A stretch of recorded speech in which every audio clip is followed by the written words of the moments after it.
Nissan's previous X-Trail was a boxy and utilitarian 4x4, but there was something very appealing and endearing about it. Now in its third generation it has shed that rugged exterior and it's designed more to compete with the likes of Ford's Kuga, the Mazda CX-5 and the Honda CR-V. Gone is the boxy and square styling of the previous model, and the more curvy body echoes the styling cues of the Qashqai. The grille and the new LED headlights gives the X-Trail far more SUV-like styling. And the X-Trail is also slightly larger than its predecessor. Its wheelbase has increased by 5mm and overall by 175. Inside the cabin is very spacious and there's plenty of leg and headroom for both front and rear seat passengers. The X-Trail is also particularly family friendly and is now offered with a 7-seat option. There are 2 fold-out seats in the boot, so it effectively replaces the Qashqai Plus 2. But if you don't need the option of the extra 2 seats, when the rear seats are forward, it carries a very impressive 1,773 litres.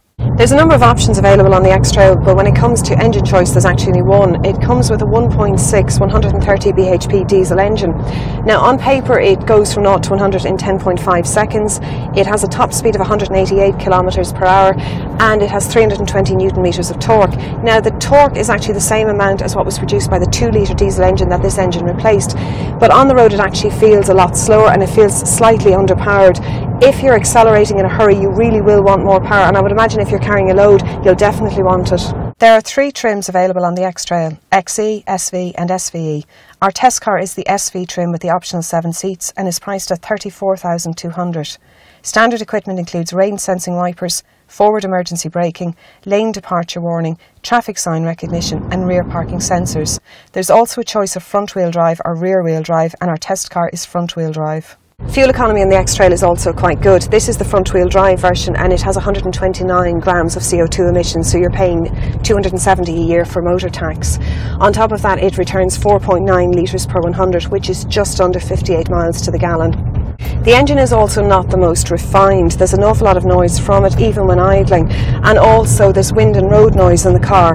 Now in terms of gearboxes, our test car comes fitted with a 6-speed manual gearbox. There is also an option of a newly developed CVT automatic gearbox. Starting price for the X-Trail is $30,950. Now in terms of rivals, Ford's Kuga starts at $29,995.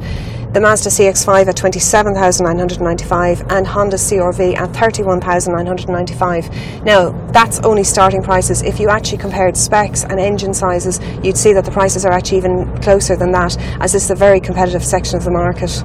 Reassuringly, Nissan's X-Trail is still the same rugged 4x4 it always has been, but it now comes with more curb appeal, more space and the option of 7 seats. While it may not be the most exciting option in this very competitive market, if you're looking for a safe, practical and very reliable family car, the Nissan X-Trail has a lot to offer. Geraldine Herbert, Independent.ie.